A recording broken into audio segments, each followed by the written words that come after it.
қонжық. Енді бастылық осы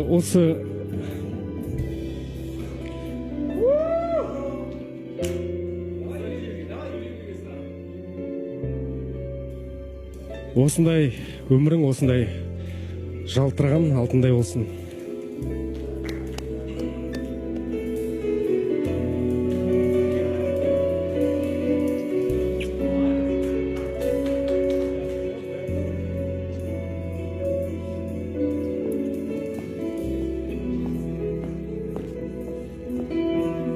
Жайғасыңыздар.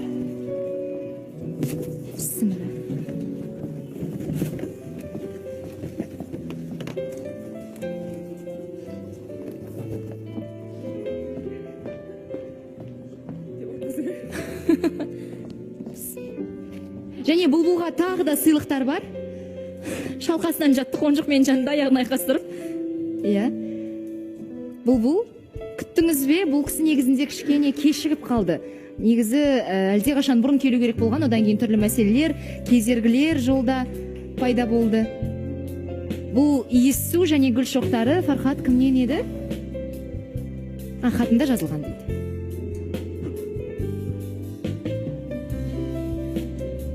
Және Данияр, сізде соңғы белгі болу керек, қателеспесем.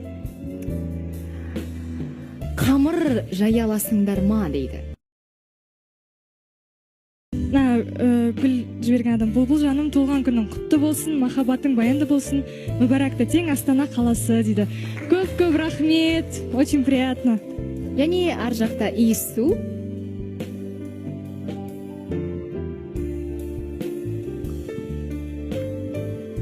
Башкон, с днем рождения, ты самая лучшая. С любовью, Жамиля. Жамиля апа, сізге көп рахмет. Осылай мені қолдап, әрдайым қолдап, қорғап жүрген сізге көп рахмет. Алғысым шексіз. Керемет, мінекей үлгердік. Әйтеуір, Серік мырза, соңғы минуттарда эфирдің аяқталуына біраз ғана уақыт қалды. Бұл күтіп отырдыңыз ба, шыныңызды айтыңызшы? Шынымды айтсам, уже көңілім қалып отырған. Үміт үзілді. Иә, уже ой бопты деп, уже бәрін мен көніп отырдым. Главное, осыдан кейін қазір барып спокойно настроениемді құртпайын, бүгін мен туған күнім ғой деп, мен уже в отчаянии сидела дейді ғой. Сондай отырған едім. Көліктің кілтін жоғалтып алды деді, иә? Иә, Диана ханым, осындай жағдай болып қалды. Я не знаю, что это такое, что за день был. Кілтім жоғалтып алдым, көліктің іздеумен 1,5 сағат өткіздім. Сонымен менің мои подарки машинада болды. Сол терезесін сындырып, құрнелерді алып келдім, машинам қалды. Сондай жағдайға ұшырап қалдым. Бірақ я успел. Это главное. Я ең маңыздысы.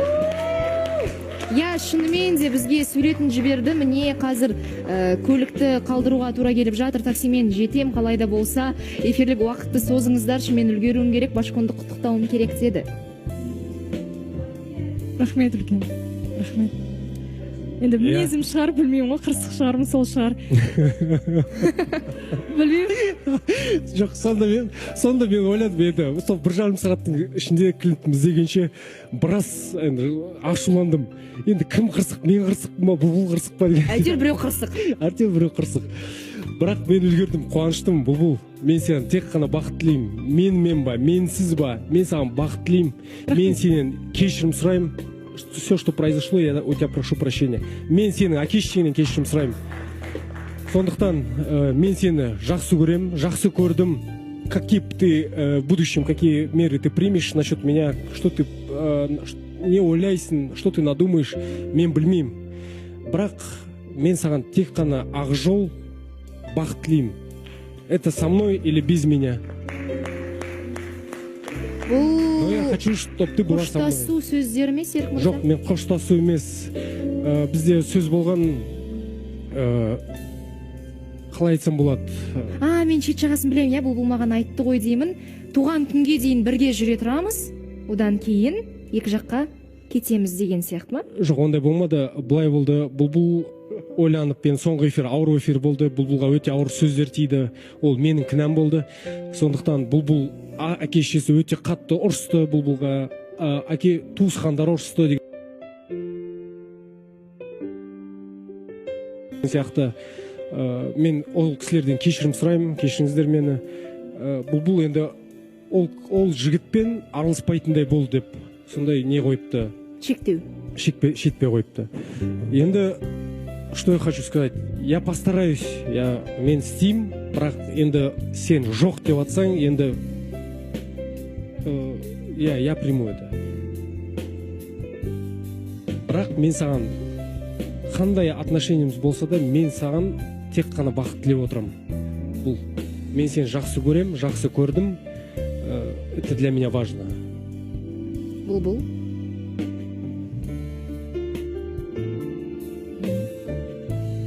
айтып жатқан барлық сөздері шын жүректен шығып жатыр деп ойлаймын. Көп рахмет. Маған қатты расымен приятно то, что осылай енді болып қалды. Бірақ мен естімеген сөзім жоқ, Серік. Көрмеген затым жоқ. Уже қанша сөздің астына да қалдық. Мен өзгергім келмейді, сен өзгергің келмейді. Потом бірімізге ренжиміз. Сен өзгермейсің, мен өзгермейсің. Кім кінәлі екі ортада? Екеуміз кінәліміз ғой. Бірақ кейде болады, ты постоянно винишь меня. Ты спровоцировала, ты виноват во всем, сен деп. Бірақ білесің ғой, мен қанша адамның алдына осы всегда кешегі ситуацияда әйтеуір сені шырылдап жақтап кетіп бара жатырмын. Оны бағалайтын адам жоқ сияқты. Мен сенің шынайылығыңа мен қатты сенемін. Сен именно осындай мінез, егер сенде Серікте басқа мінез болса, Дина ханым, мен Серікке қарамайтын дедім, Серікпен мүмкін отношения құрмайтын дедім. Дәп Серікті тура осындай мінезімен мен жақсы көрдім. Саған ешқандай өкпе, ренішім жоқ, Серік. Не айтарым білмеймін қазір.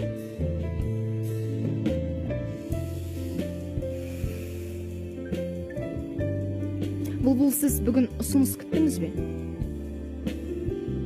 Және ол ұсыныс болған кезде сіз қалай жауап берер едіңіз? Дина ханым. Күттіңіз.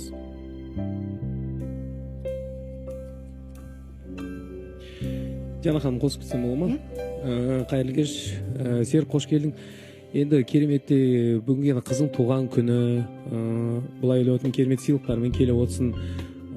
Жаңа айтып отырсың, енді ата-анасынан кешірім сұрап отырсың, ол өте дұрыс. Енді кімнің басына болмайды емес. Қызды жақсы көргеннен кейін ол болады. Қызғаныш деген нәрсе болады. Егер неғып мен қызым бұндай нәрсе жасамай жатыр деген сияқты басты ер азаматтардың несі ғой, былай айтқан кезде кәдімгі фобиясы болып келеді. Неғып тыңдамайды, неғымайды деген. Сол екі ортада болған ұрыстар енді әрине ол енді эфирге мынандай болып келіп шығып кетіп жатыр да, енді бір сені қатты жаман көрсетіп.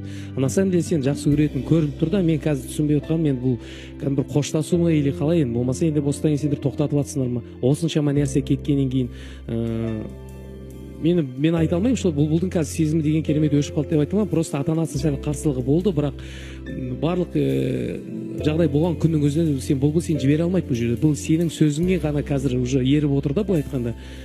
Как-то сен де жүрегің кәдімгі нәзік жігітсің ғой, былай айтқан кезде кәдімгі махаббатқа келген кезде нәзік жігітсің енді.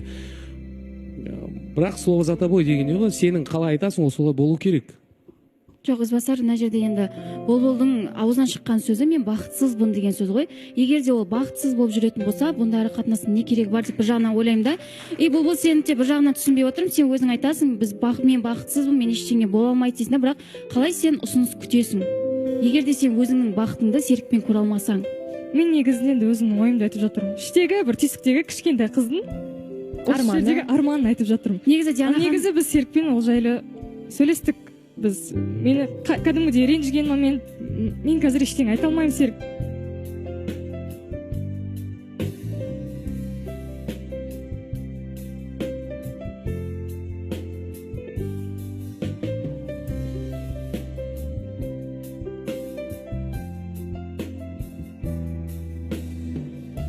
Серік мырза, сізді жаман адамсыз демеймін, бұл сен де жаман емессің, бірақ екеуің бір-бірің адамдарың емессіңдер. Өмір бақи бақытсыз болып жүргеннен, одан да қазір тоқтатқандар дұрыс. Адамның орнын адам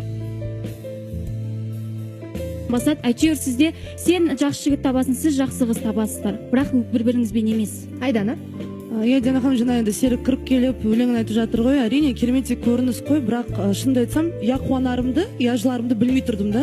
Потому что осыған дейін жасаған Серіктің тарапынан именно Бұлбұлға деген сол бір қастандық, я сен жасаған өп-үлкен ер азамат спортсмен бола тұра. Ана жылдары маған қатты ашуландың. А мен, извините, простите, сен спортсменсің, сенің күшің ер азаматтарға жетеді да. Көп кішкентай қызды ұрғаннан кейін, әрине бізде уже саған деген бір ой бір түрлі өзгереді, көзқарас өзгереді. Және сен вроде айтып жатсың, иә, бәрі де іштегі көз сезім барлығын жасайтын жасап алады да, содан кейін осылай кешірім сұрайды дегендей. Бірақ дегенмен де, иә, араларында махаббат болды, иә, Серік, сені тағы да айтамын, жаман адам деп тұрған жоқпын. Ара қатынаста осындай шығарсың. Бәлкім ойлап тұрмын да, Диана ханым, может, Бұлбұл ұсынысты күтті, то, что Серік соңына дейін не барады. Но өзі соңында жоқ та дегісі келген шығар. Просто өзі үшін то, что я, мен осы бүкіл уақытты бостан босқа арнаған жоқпын дегендей. Барлық қиындықтардан бостан босқа өткен жоқпын дегендей. Бірақ мен Бұлбұлды білсем, бүгін ұсыныс болса, Бұлбұл я деп жауап беретін еді. Диана ханым, мен де қоса кетейін, ана жақта білмеймін, мөлдір айтып отыр ғой, екеуі бір-бірінің адам емес деп. Негізінде екеуі бір-бірінің адамы, махаббат сөнбегенде. Просто қазір Серік те айтып отқан жоқ қой, тоқтатамыз деп. Енді Серік әке-шешесіне қарсы келе алмайды, содан ол тоқтатамыз деп айтып отқан жоқ. Бұлбұл все в твоих руках деп. Осы кезге дейін барлығына көніп жүрді, значит, для нее это нормально, значит, ей нужна вот такая вот любовь. Тимур, мүмкін бұл саған дұрыс шығар, бұл саған нормальный нәрсе шығар, ал сен тіке көзбен қарасаң, бұл дұрыс емес нәрсе. Ертең үйленеді, дәл осындай қол соғу, қол көтеру, ұру, ертең босқа ажырасып қыздың өмірі құртылады, сен соны түсінесің ба? Қыздың денсаулығы қоя тұршы, Тимур, мен айтып болған жоқпын. Менің ойымша, Диана ханым, вот екеуі үйленіп кетіп, иә, Бұлбұл беременный болып қалған кезде Серік мүлдем вообще басқа адам болады сияқты. Мен соны айтайын деп жатыр едім. Диана ханым, былай да, мысалы, сендер былай қорқып. Сендер просто өздері токсичный отношенияларын ұмыта алмай жүрсіңдер. Жоқ, ол жерде ондай емес, қараңдаршы, қазірден бастап Серік енді барлығын айтасыңдар ғой, спортсмен деп ертең ладно, отбасы болады. Ертең Бұлбұл аяғы ауыр болады дейді. Например, ол кезде уже қыз адам нервный бола бастайды. Соның өзіне мінезін қазірден көтере алмаған адам ертең екіқабат болып отбасылы болған күнде де көтере алмайды. Сол кезде қол жұмсау мүмкін. Жоқ, қараңдаршы, сендер алдыға шауып жатсыңдар да, сендер адам кішкене бір есі бар адам, кәдімгі неде жүрген, қоғамда жүрген, кәдімгі араласып жүрген адам ғой, ол сендер қалай ойлайсыңдар, сондайна кезде ұрады. Ол ауылдың бір дүндік біреу емес қой. Қараңызшы, халықтың алдында мінезін көрсетіп отырған адам жеке қалғанда мен. Қыздар, сендерде кәдімгідей фобия болып қалған, чтоб сендер бәрі ол бітті ұрады. Ол спортсмен, ладно, жіп-жіктей қыз ғой, нормально. Мен өз көзіммен көрген адам болды. Сен онда тілінен тапқансың сондай кезде, значит. Подожди, при чем здесь тілінен тапқансың деп? Именно осындай тираннан кейін тілің шығады, на то пошло, түсінің ба? Рахмет, Айза, рахмет, Ізбасар мырза. Бұл білмеймін енді, туған күніңізде сіз бұндай пікірталасты қаладыңыз ба, жоқ па? Туған күніңіз құтты болсын, ең маңыздысы, сіз қалағандай болды ғой барлығы, дұрыс па? Иә, Диана ханым. Әдемі ән, өлең айтады, енді күшті Бұлбұлым деген. Енді бұл жерде Бұлбұл шешімді қабылдайтынсыз. Серік мырза байқағаным бойынша шешімді тек қана өзіңізге қалдырды. Және ертең бізде жаңа қатысушы, аман сау болыңыздар.